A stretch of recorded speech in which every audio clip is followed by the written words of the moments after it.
I want to ask this in a less direct way, but I'm just going to ask it in this way.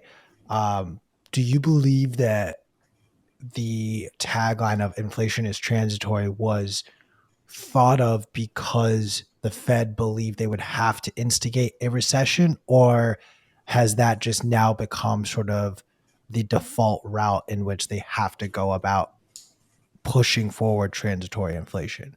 Because I No, no, do no. agree. I honestly think these people have no idea what they're doing. They Okay. drive. There's this analogy that they drive the car of the economy by looking through the rear view mirror with a delay.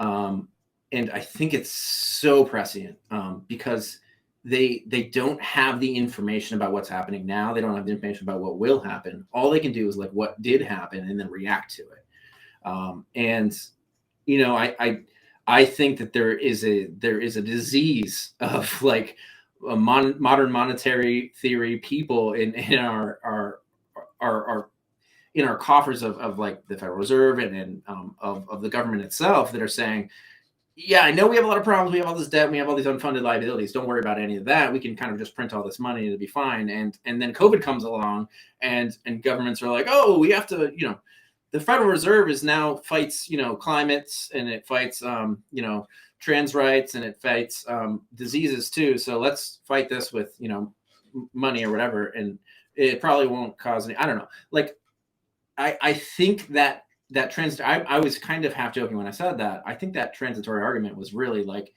they're like, oh, well, it's fine. It's probably not that big a deal. There's a little bit of inflation. I don't think they had realized it would get this high. But again, I don't think inflation is a long-term um, systemic problem. It's more of a political problem that isn't really solvable, right? The system has so much debt that it needs to keep expanding. It's a Ponzi scheme. Another way to think about it is it's an addiction, right? We're addicted to inflation because if we don't get another fix, we'll have a hangover. And when I say hangover, it's probably not going to do it justice what I'm trying to say, because the real bad hangovers, they look like 1929, and that was devastating for everybody, like across all social kind of classes. That's what happens if we stop printing all money right now. We get probably way worse than 1929. I think the system is more levered. Now, will it be as bad in practice? That's a different story. We have a lot more technologies. We have a lot more ways to kind of bring ourselves back out of poverty. We can produce things more quick, things like that. The food is cheaper per man hour. I don't know. But the point is that like you don't have this paradigm where like inflation is getting away from us in the sense that we're losing control yet, right?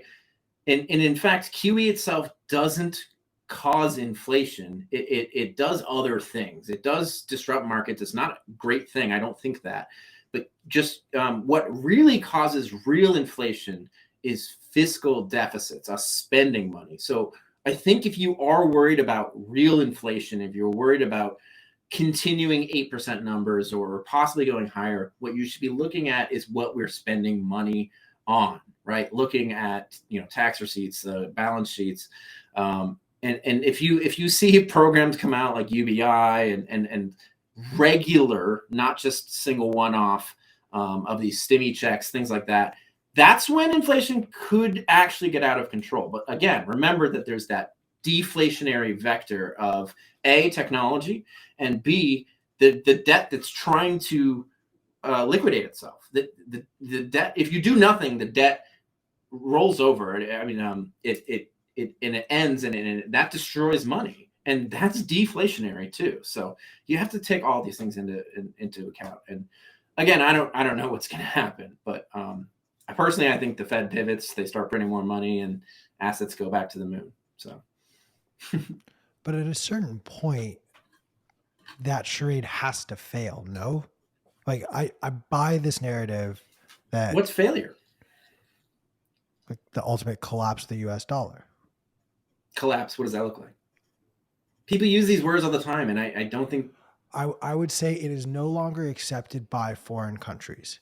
It is not the means in which they want to receive payment for whatever goods or services that we are receiving or importing into our country. Once the dollar is no longer sort of the fuck, I'm forgetting the So what would exact you use though? No, but like, no, I want to talk this out. Like, I think this is a really important discussion, Q. What would they use instead? I think Russia is the perfect example of this. They have now dictated that we won't accept US dollars.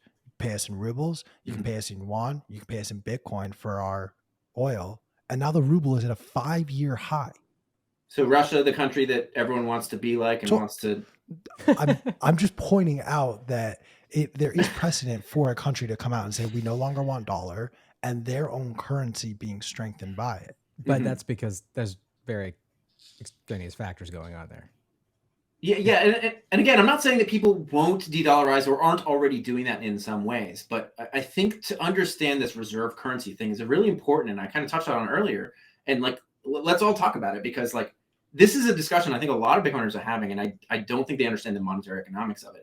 Is such that if you don't, let's say you just have everybody de-dollarizes such that they all use their own currencies, and then you have this, you basically have a barter system. You don't have a liquid interchange money that we can all use as a unit of account for economic calculation, as a common medium of exchange, so that we can all do business together, so that, like, you know, Iran can do business with, or Iran, sorry, I think I said Iran, Iran can do business with, I don't know, Albania, you know, whatever you want, right? Like that, this tool of money is so important. It needs to be liquid and widely used in order for it to function. And that, I'm not just saying like, oh, I want it to be that way so that we do good business worldwide. I'm saying that like, that we invent this as a society over and over and over again if you take it out. So if we all like actively right now, Q, all the countries sat down in a G7 meeting, they agreed, let's not use the dollar as much anymore. Let's, you know, everybody kind of just use their own currencies. You would immediately have a new reserve currency emerge. And I'm saying, asking you what that reserve currency would be, whose country would you trust? Who, and not just would you trust, that all the countries would agree on to trust. I think that's where we're gonna disagree, because I don't think every country will agree upon the same. I believe it'll be a basket. I believe some countries will have the Bancor, the SDR. These have already been theorized and talked about. Right, but we're also pushing for a world to be less globalized. We're watching our supply chains collapse because we're so hyper interconnected, and we're watching countries or citizens urge their countries bring these systems back to our own country, so we are less reliant on a place like China, or we're less reliant on a place like Ukraine or Russia. Two things on that. One, I think personally, you know, again, I'm not trying to put words in your mouth. I think the supply chains are breaking because of malinvestment and interventionism specifically. The second thing, I think I lost, but my point is that in order for us to do that global trade, the second point is that to understand why we lost our manufacturing base, you have to understand the Triffin dilemma, such that if you have the reserve currency of the world needs your dollars, right? The world needs your money, and there's a foreign demand for your dollars. So you end up exporting dollars and importing goods. This is Dutch. I think it's Dutch disease. No, that might be something else. The problem is that we exported our manufacturing base because we exported our dollars instead. So you can't fix that reshoring manufacturing problem until you fix until you basically take the reserve currency, the dollar, away, right? I think that's a systemic monetary phenomenon that few people understand. I can see you, P. I can see you. Oh, you're muted, bro. You're muted. Every fucking time. Can you just elaborate on that a little bit more? The process by which we have exported U.S. dollars and thus manufacturing. We used to have a huge manufacturing base in the United States, right? You know, what the fuck happened in 1971, bro? Right? Like, think about it this way. Great website, by the way. I've heard of it. Think about it this way. So let's say, you know, Iran needs the dollars to transact with Russia or whatever it is, right? They need to get those dollars from us. So we essentially have to have enough dollars coming out of the US, right? In order to support other people's trades and other people's reserves, right? So we end up exporting dollars, which changes the trade balance equation, that your dollars become stronger and that makes foreign goods cheaper because your dollars are stronger, right? For us. For us, and the reverse is opposite for everybody else. So they end up, well, we can send them a bunch of goods and we can get their dollars so that we can do our things. This is a monetary phenomenon. It's an intrinsic problem. The only way to solve this is for something like what Q suggested, which would be some neutral reserve asset. Now, whether that's backed with a bunch of currencies or not, that's where it gets very, very tough. If it's not, then who controls it, right? And kind of who controls it in either way too. That is a real problem. Q, that thing already exists. It's literally the SDR. That thing exists. Dude, it's what Iran has done for the last 50 years while we've been under sanctions. Like, I understand that this concept exists. I'm just saying that what is happening in Russia is a validator for a lot of other countries who may be looking and rolling their eyes about, the US wants us to do this now. Like, what the fuck? Like, there is now, in my opinion, a very strong argument to be made that oil can be introduced as your reserve asset for oil-rich countries that have just had sort of the luxury of the US wanting their asset or their whatever they have, and just pouring money, pouring weapons, pouring whatever this country has asked for. I'm talking about Saudi Arabia, literally looking at you, Saudi Arabia. Yeah. Versus Iran, also an oil-rich country, but just doesn't adhere to what America wants, has been sitting on oil reserves that are, at this point, far greater than what any other country in the Middle East has. So what is quietly happening that no one in America talks about? The U.S. has started to say, you want to buy Iranian oil? Okay, we're not going to look. You can do it because the world just needs oil right now. So I'm making a firm belief that it's crazy because oil kind of has a shot clock on it. You can't just sit on a barrel of oil for generations at a time the way you can with gold or Bitcoin. But these countries are going to start to use oil as part of this basket all of a sudden.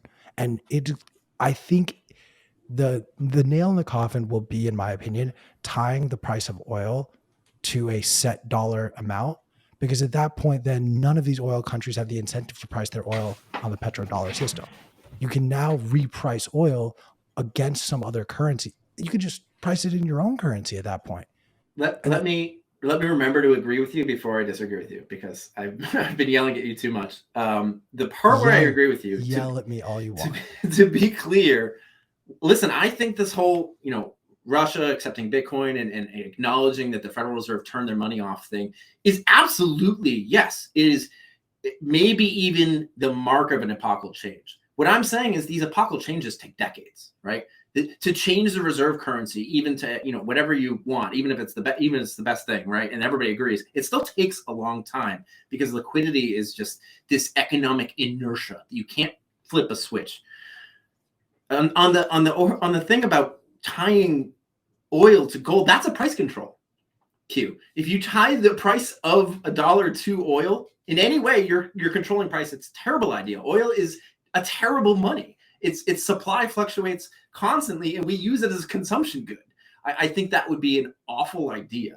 And I think the only reason it was tied to the quote petrodollar system is because it's so essential to economies and militaries and such that we kind of came in and strong-armed that relationship. Alex Gladstein's done an amazing work on that. If you haven't read the petrodollar Bitcoin standard thing article that he wrote, I think it was in Bitcoin Magazine, actually, shout out Bitcoin Magazine, then to understand kind of why that ties in. But I think tying oil in any way to a monetary system is a terrible idea.